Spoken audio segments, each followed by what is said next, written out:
things are changing, اور the very fact کہ ایک اتنی بڑی پاور جو تھی وہ ایک sanctioned پاور سے ڈیڈ لاک میں ہے, that means کہ that time is up. اور جو ٹھیک باقی پاورز ہیں وہ اب ابھر رہی ہیں, ان کا انفلوئنس بڑھ رہا ہے. امریکہ کا تو دیکھیں نا آپ, کریڈیبلٹی, انفلوئنس, سب کچھ جو ہے وہ اس جنگ کے بعد تو بالکل ہی ڈائلیوٹ ہو گیا ہے. ٹھیک تو آپ یہ کہہ سکتے ہیں کہ دس ویری انفارچونیٹ وار اور اننیسیسری وار نے جو نیو ورلڈ آرڈر آ رہا تھا ایک ملٹی پولر ورلڈ کی طرف, اس کو اسپیڈ اپ کر دیا ہے. ایک ٹھیک دم سے اب وہ اسپیڈ اپ ہو گیا ہے. اس کو جس کو 20 سال لگنے تھے, اور وہ شاید اس جنگ نے اس کو اس مقام پہ پہنچا دیا ہے جس مقام پہ شاید ٹھیک 20 سال بعد آنا. بہت شکریہ. سابق سفیر نعمانہ ہاشمی صاحب ہم سے بات کر رہی تھیں. اوپیک پلس سے یو اے ای باہر نکلا ہے, اس کی انٹرنیشنل معیشت پر کس قسم کے اثرات مرتب ہو سکتے ہیں, اس پر ہمیں جوائن کیا ہے ڈاکٹر خاقان نجیب صاحب نے. ڈاکٹر صاحب, یو اے کی اوپیک اور اوپیک پلس سے نکلنے کے فیصلے سے جو عالمی تیل کی پیداوار ہے اور اسپیشلی جو عالمی معیشت ہے وہ کس طریقے سے متاثر ہوگی؟ ایک تو بات سمجھنے کی ہے کہ ان کا اب مقصد یہ ہے کہ وہ 3-4 ملین بیرلز جو تیل اس وقت بناتے ہیں اس سے وہ پروڈکشن کو انکریز کرنا چاہتے ہیں 5 سے 6 million. So they want to monetise a lot of their production. OPEC چونکہ ایک ریسٹرکٹ کرتا ہے ایک طرح سے, اور پرائسز کو $65-70 سے $80-85 تک مینیج کرتا ہے. کیوں مینیج کرتا ہے؟ بیکاز جب $85-90 سے پرائس بہت اوپر چلی جاتی ہے تو کیا ہوتا ہے کہ آپ کی جو ڈیمانڈ ہے وہ ٹوٹتی ہے. $65 سے نیچے جب قیمت جاتی ہے تو پروڈکشن نہیں ان کو جسے کہتے ہیں بارے میں آتی. اب اس سے نکلنے کا مقصد یہ ہے کہ جو ایک کارٹیل کنٹرولڈ سسٹم تھا اس میں سے ہم کچھ مارکیٹ ٹرانزیشن کی طرف جا رہے ہیں. آئی تھنک شارٹ رن میں تو دیکھیں اس وقت $116 کا برینٹ ہے, کوئی ایسا نو میجر سپلائی شاک ہوگا. Production level largely remains the same, اور جو اسٹریٹ آف ہارموز کا کلوزر ہے وہی ڈومینیٹ کر رہا ہے. In the longer term, it weakens coordinated supply management. اس کو اسی طرح سمجھنا چاہیے. Reduces the cartel discipline, اور جو less coordination ہوگی تو price volatility بڑھے گی, investment زیادہ ہوگی, production زیادہ آئے گی. Oil importing economies کے لیے obviously تھوڑی سی external vulnerability بڑھ جاتی ہے. دیکھیے قیمت کا جو سیٹ اپ ہے, یو ایس سب سے بڑا آئل کا پروڈیوسر ہے دنیا میں, وہ تو اپنی قیمت خود سیٹ اپ کرتا ہے. سو یہ ایک جو آئل سسٹم کی گورننس ہے اس کا ایک شوق ہے. 5 سے 10 سال میں آپ دیکھیں گے کہ آئل کی مارکیٹ جو ہے وہ زیادہ فریگمنٹڈ ہوگی اور اس میں سوئنگز بھی زیادہ آئیں گے, اور ٹھیک ہے جو زیادہ پروڈیوس کریں گے وہ پروفٹیبلٹی زیادہ کریں گے. سو اس طرح کا یہ ایک چینج ہے جو ابھی دیکھنے میں آ رہا ہے. اچھا خاقان صاحب, گراؤنڈ ریئلٹی کو ذرا اس کے ساتھ نتھی کریں. سعودی عرب کے مقابلے میں یو اے کی تیل کی پیداوار انتہائی کم ہے. یو اے کی یومیہ پیداوار 3 سے 3.5 بلین بیرل کے درمیان ہے. یہ بتائیں کہ یو اے کی جو کم پیداواری لاگت ہے, کیا اسے عالمی جو تیل کی جو مارکیٹ ہے اس میں ایک پرائز سیٹر بنانے کی پوزیشن میں سے لا سکتی ہے؟ یہ امپورٹنٹ سوال ہے آپ کا, رائٹ. اس کو اس طرح سوچئے کہ جو مارجنل چینج ہے, جیسے وہ 3-4 ملین بیرلز ابھی بناتے ہیں یا 3-3.5 ملین, اگر وہ 5-6 پہ چلے جائیں گے ایک تو وہ فرق پڑے گا. دوسرا فرق یہ پڑے گا کہ جو ایٹ دا مارجنز تیل آ رہا ہوگا اس کی قیمت جو ہے وہ تبدیل ہو سکتی ہے, اس لیے یہ امپیکٹ کرے گا. اور جب وہ اس ڈسپلن سے نکل جائیں گے تو ایک جسے کہیں گے جو اسٹیبلٹی ہے اس ڈسپلن کی وہ ضرور آئی تھنک ڈسٹرب ہوگی. یہ جو کوٹا ڈسپلن جس کو آپ کہیں گے, سو مارکیٹ فریگمنٹڈ ہو جائے گی at the margins. In the long run ضرور والیٹیلٹی بڑھ جائے گی. یہ نیشنل پروڈکشن اسٹریٹجیز ہیں وچ ڈفر. وہ کرنا چاہتے ہیں جسے کہتے ہیں بلک میں تیل, اور اس کو اس قیمت پر رکھ کر. یو اے ای ایک بڑا سٹیبل جسے کہتے ہیں نا سپلائر ہے, کے ایس اے کی طرح کا ہی لانگ ٹرم کانٹریکٹس بھی کرتا ہے. اور چونکہ ان کو پتا ہے کہ اگلے 5-10 سال ہی ہیں اس سے پہلے کہ گرین انرجی ٹرانزیشن ہو جائے, تو وہ مانیٹائز کرنا چاہتے ہیں بینیفٹس اس کے. That's how this strategy is being played. ٹھیک, لاسٹ اینڈ فائنل کوشچن. وزیر اعظم شہباز شریف صاحب نے آج کابینہ کا اجلاس تھا, اس سے خطاب کیا. انہوں نے پاکستان کا جنگ سے پہلے ایک ہفتے کا تیل کا بل $30 کروڑ بتایا. انہوں نے کہا اب $80 کروڑ تک پہنچ گیا ہے. کیا آئندہ آنے والے دنوں میں پاکستان میں تیل کی قیمتوں میں کسی بھاری اضافے کا امکان ہے؟ پاکستان میں قیمت جو ہے اس وقت اگر $116 برنٹ کی قیمت ہے سلمان, تو جو یہ پیپر پرائس ہے اور 100 کچھ ڈالر کے قریب 106 پہ WTI کروڈ ہے, جب عربین لائٹ یا دبئی پلیٹس جو پاکستان کو میٹر کرتا ہے، جب اس کی قیمت دیکھیں گے تو وہ ہو سکتا ہے 120 25 30 ہو. تو یس، اگر آئی ایم ایف سے بات نہیں کریں گے اور پیٹرولیم ڈیولپمنٹ لیوی پیٹرول پہ 107 روپے سے کم نہیں ہوتی تو پرائس ہائیک جو ہے وہ عین ممکن ہے. اور صرف یہی نہیں، یہ 300 ملین سے جو 800 ملین کی جمپ ہے، یہ ہمارے بیرونی خسارے پہ ایک پریشر ڈالتا ہے، فارن ایکسچینج پہ پریشر ڈالتا ہے، فیول، الیکٹریسٹی، ٹرانسپورٹ، ان تینوں چیزوں پہ ایک انفلیشنری پریشر ڈالتا ہے. اور یہ پھر پتہ تو چل گیا نا ہمیں کہ high dependence on imported energy is not a good strategy. اور ہمیں جو پرائس پاس تھرو ہے وہ تو کرنا ہے بیکاز ہم آئی ایم ایف کے ساتھ انگیجمنٹ میں ہیں. پر جو میں نے ہمیشہ گزارش کی ہے کہ what is the option that you have to save this, اور وہ آپشن بڑا کلیئر ہے. وہ آپشن ڈیمانڈ ڈسٹرکشن کا ہے، وہ ورک پیٹرن چینجز کا ہے، وہ موبلٹی مینجمنٹ کا ہے، انرجی ایفیشنسی کا ہے، پبلک بیہیویئر کی تبدیلی کا ہے، مارکیٹ ڈسپلن کا ہے. میں آج بھی کہتا ہوں کہ آسٹیرٹی کو صحیح طرح سمجھیے. اس کا مطلب صرف کٹس نہیں ہوتا، اس کا مطلب پیٹرن چینجز ہوتا ہے، ایکسپینڈیچر کنٹرولز ہوتا ہے. ابھی بھی اگر 8 بجے ہی کمرشل بند کرنا چاہتے ہیں، میں ایک مثال دے رہا ہوں، وہ 6 بجے کیوں نہیں بند کر دیتے؟ یا جو آپ کا وقت آتا ہے مغرب سے پہلے کیوں نہیں بند کر دیتے؟ یہ تو میں ایک مثال دے رہا ہوں. کار پولنگ، ایڈجسٹ فیول الاؤنسز، یہ سب کام آپ کو بڑی تندہی سے کرنے ہیں because south Asia is an oil importer. یہ 73 کے بعد سب سے بڑا آئل شاک ہے. جتنا زیادہ انرجی ایفیشنسی ڈیمانڈ ڈسٹرکشن پہ رہیں گے اتنا ہی اس میں سے گزر پائیں گے، ورنہ اس کا نہ صرف ٹرمز آف ٹریڈ یعنی کہ امپورٹ بل پہ بھی پریشر پڑے گا سلمان، آپ کی جیب پہ بھی بہت بھاری پڑے گا. ٹھیک ہے، لائف پیٹرن کو تبدیل کرنا ہے اگر آپ کو اس والے بحران سے صحیح سے نپٹنا ہے. بہت شکریہ ڈاکٹر خاقان نجیب صاحب، ماہر معیشت ہم سے بات کر رہے تھے. پاکستان فرنٹ اس بریک کے بعد. تحریک انصاف اندرونی کشمکش کا شکار ہے. پارٹی میں سیاسی اور غیر سیاسی گروہوں میں خلیج گہری ہونے لگی ہے. بانی پی ٹی آئی کی بہنیں اور سیاسی رہنما آمنے سامنے ہیں. سلمان اکرم راجہ، جنید اکبر سمیت ہر کوئی اپنی اپنی زبان بول رہا ہے. بیرسٹر گوہر سمیت پارٹی میں کوئی بھی محفوظ نہیں ہے. بانی پی ٹی آئی کو جیل میں 2.5 سال سے زائد کا عرصہ ہو گیا. 26 نومبر 2024 کے بعد سے تحریک انصاف کو کوئی تحریک چلانے میں ناکامی ہی نظر آ رہی ہے. اس وجہ سے علی امین گنڈاپور کو قربانی کا بکرا بنایا گیا. اکتوبر 2025 میں علی امین گنڈاپور کو ہٹا کر سہیل آفریدی کو لایا گیا. پارٹی کارکنوں کو بتایا گیا کہ سہیل آفریدی اسٹریٹ موومنٹ کے ایکسپرٹ ہیں، وہ بانی کی رہائی کے لیے تحریک چلا کر وفاقی حکومت کا در و دیوار ہلا دیں گے. لیکن بڑے بڑے دعووں کے باوجود سہیل آفریدی اور تحریک انصاف پچھلے 8 ماہ سے تحریک تو دور کی بات، بانی سے ملاقات کا راستہ تک نہیں نکال سکے. وزیر اعلیٰ خیبر پختونخوا سہیل آفریدی نے عید سے پہلے بانی پی ٹی آئی کی رہائی کے لیے رہائی فورس بنانے کا اعلان کیا تھا، مگر ابھی تک رہائی فورس تشکیل نہیں پا سکی. ابھی تک یہ بھی واضح نہیں ہے کہ تحریک چلانے کا اختیار سہیل آفریدی کے پاس ہے یا اپوزیشن لیڈر محمود اچکزئی کے پاس، کیونکہ جب بھی پی ٹی آئی کی طرف سے تحریک چلانے کی بات ہوتی ہے تو محمود اچکزئی اسے ویٹو کر دیتے ہیں. پی ٹی آئی کے جلسوں میں محمود اچکزئی کی عدم شرکت پر بھی سوالات اٹھائے جا رہے ہیں. ایک طرف جہاں سہیل آفریدی کے خلاف پی ٹی آئی کے اندر سے آوازیں اٹھ رہی ہیں تو وہیں ان کی قانونی مشکلات میں بھی اضافہ ہونے جا رہا ہے. وفاقی آئینی عدالت کے حکم امتناع سے سہیل آفریدی پر نااہلی کی تلوار لٹک رہی ہے. تو وہیں شیر افضل مروت نے سہیل آفریدی کے بطور وزیر اعلیٰ انتخاب کو چیلنج کرنے کا اعلان کر کے خطرے کی گھنٹی بجا دی ہے. شیر افضل مروت نے کہا کہ سہیل آفریدی کی نامزدگی عدالت میں چیلنج کر رہا ہوں. میری کوئی ذاتی عداوت نہیں، لیکن سہیل آفریدی کو لانے کا فیصلہ غلط تھا. ان کو لانے کے فیصلے نے پارٹی کو توڑ کر رکھ دیا ہے. شیر افضل مروت نے کہا 2018 میں سپریم کورٹ نے فیصلہ دیا کہ سزا یافتہ جیل سے کوئی احکامات نہیں دے سکتا. بانی پی ٹی آئی کے حکم پر سلمان اکرم راجہ نے اڈیالہ کے باہر نامزدگی کا بتایا تھا. امید ہے کہ سہیل آفریدی گھر جائیں گے. جبکہ دوسری جانب وزیر دفاع خواجہ آصف نے خیبر پختونخوا میں وزارت اعلیٰ کے انتخاب سے متعلق سازش کے الزامات کو مسترد کیا ہے. خواجہ آصف کہتے ہیں کہ وفاقی حکومت کو کسی بھی قسم کی مداخلت کی ضرورت نہیں. پی ٹی آئی اس وقت اندرونی طور پر شدید تقسیم کا شکار ہے اور پارٹی کے اندرونی اختلافات اس حد تک بڑھ چکے ہیں کہ بیرونی مداخلت کی کوئی گنجائش باقی نہیں رہی. حکومت اور تحریک انصاف میں مذاکرات کو لے کر بھی ڈیڈ لاک برقرار ہے. وزیر اعظم نے 4 ماہ قبل اپوزیشن کو مذاکرات کی دعوت دی تھی، مگر ابھی تک اس حوالے سے کوئی پیش رفت نہیں ہو سکی. پی ٹی آئی کے لیے آنے والے دنوں میں آئینی اور قانونی محاذ مزید سخت ہونے جا رہا ہے. اسلام آباد کی بینکنگ کورٹ میں بانی پی ٹی آئی کے خلاف ممنوعہ فنڈنگ کیس سماعت کے لیے مقرر کر دیا گیا ہے. بانی پی ٹی آئی اور دیگر کے خلاف چلان جمع کروایا گیا ہے.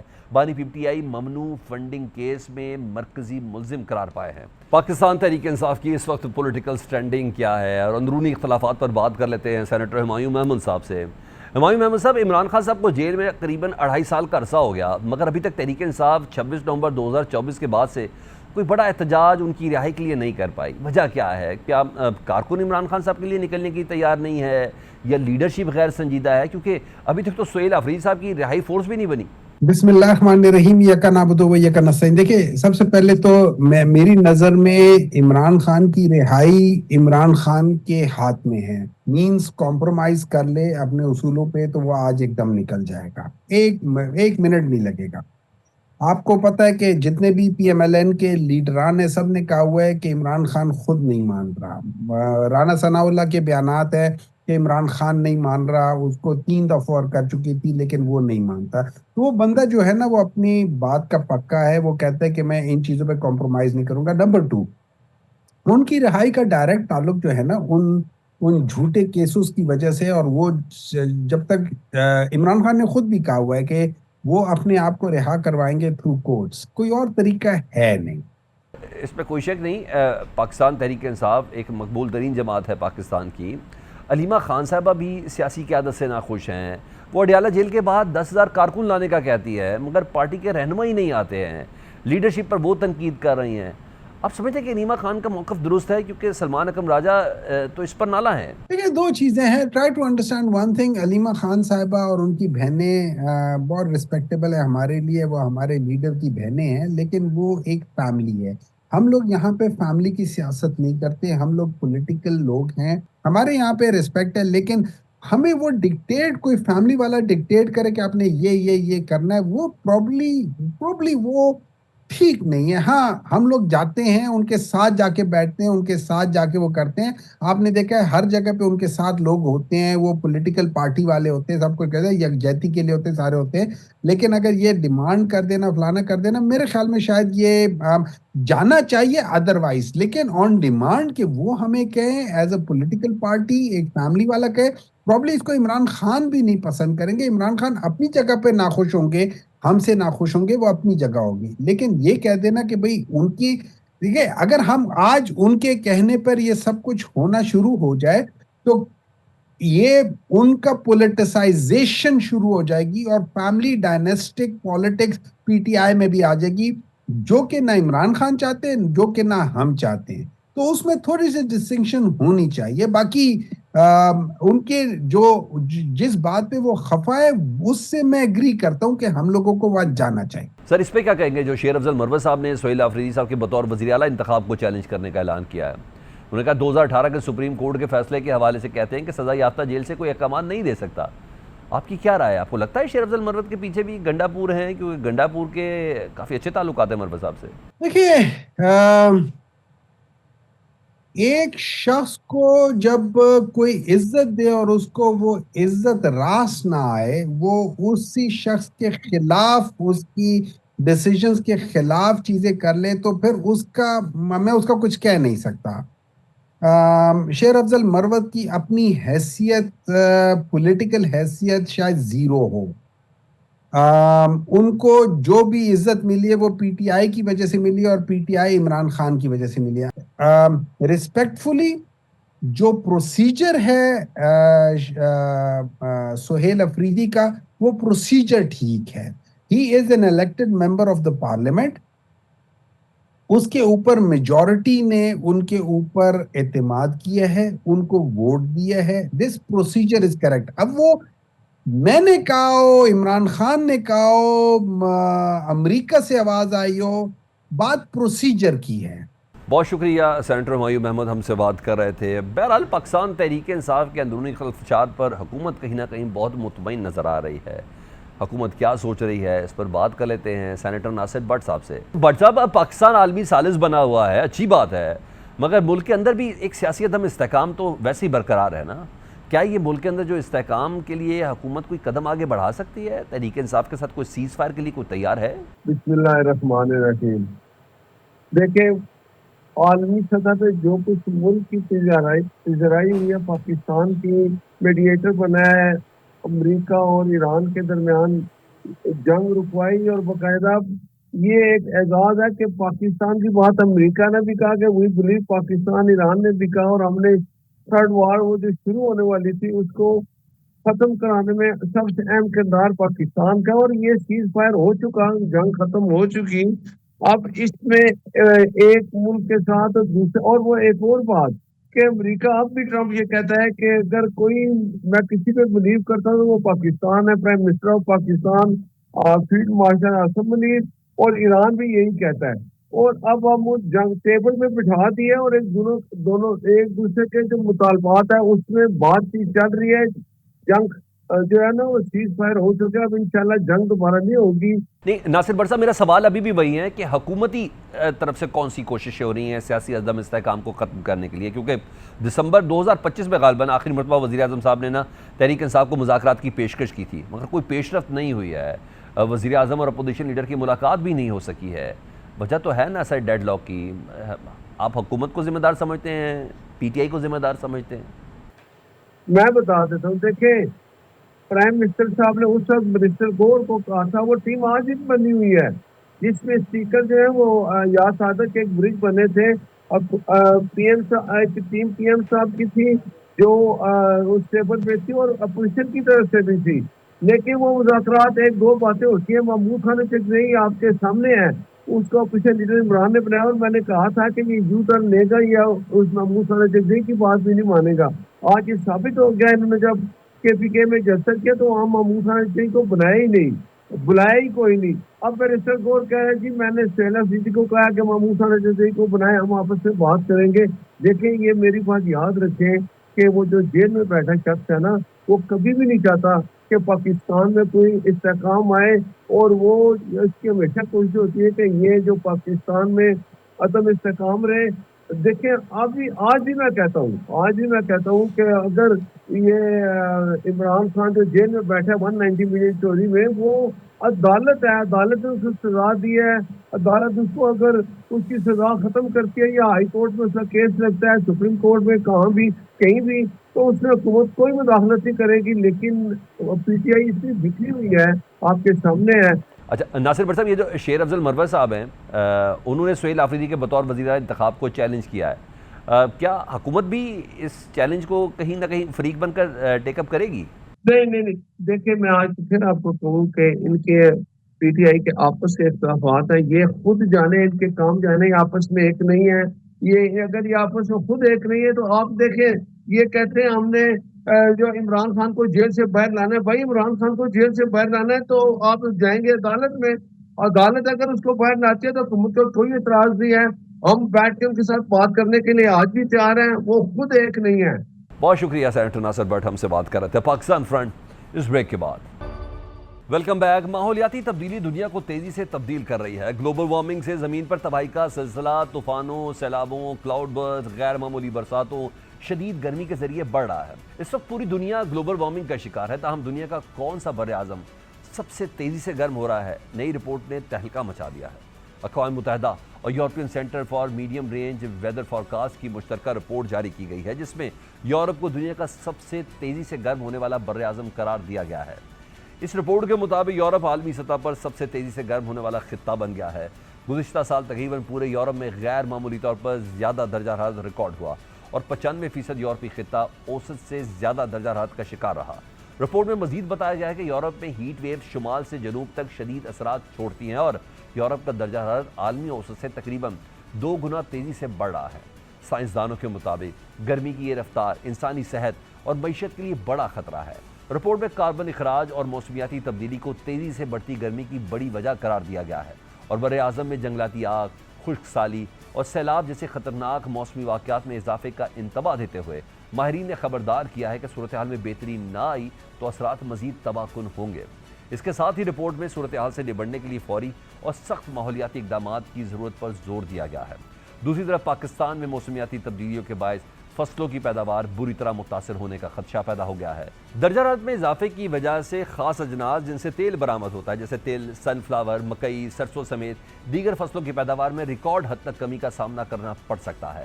ماہرین کہتے ہیں تیزی سے بدلتی موسمیاتی تبدیلیوں کے باعث ہماری فصلوں کو بے شمار چیلنجز درپیش ہیں۔ ہماری فصلیں موسمیاتی تبدیلیوں سے بری طرح متاثر ہو رہی ہیں۔ جس وقت بارش کی ضرورت ہوتی ہے اس وقت بارش نہیں ملتی، اور بے وقت کی بارش سے فصلیں تباہ ہو جاتی ہیں۔ اسی طرح حد سے زیادہ درجہ حرارت کے باعث اس دفعہ وہ اجناس جو تیل پروڈیوس کرتی ہیں، جن میں تل، سن فلاور، مکئی، سرسوں شامل ہیں، ان کی پولینیشن پروسیس کو فرق پڑتا ہے۔ پھول بننے کے بعد درجہ حرارت اس قدر ہوتا ہے کہ وہ پھول اسی وقت مرجھا جاتا ہے، جس کے باعث پیداوار میں یقینی طور پر کمی آتی ہے۔ اس کا نقصان کسان کو اٹھانا پڑتا ہے۔ چیئرمین کسان اتحاد کا کہنا ہے کہ ہر سال سب کو پتہ ہوتا ہے کہ موسم کے باعث فصلوں کو نقصان پہنچتا ہے۔ موسمیاتی تبدیلیوں سے فصلیں متاثر ہوتی ہیں۔ موسم سے نبٹنے کے لیے پوری دنیا میں ایڈوانس ٹیکنالوجی کا سہارا لیا جا رہا ہے۔ حکومت فوری طور پر کلائمیٹ سمارٹ سیڈز، اس میں دیگر ایڈوانس پروگرام شروع کرنے چاہیے۔ ماہرین کا کہنا ہے کہ بر وقت اقدام اٹھائے تو آنے والے برسوں میں ملک کو فوڈ سیکیورٹی کے مسائل کا سامنا کرنا پڑ سکتا ہے۔ پاکستان فرنٹ سے سلمان حیدر کو اجازت دیجیے۔ اللہ حافظ۔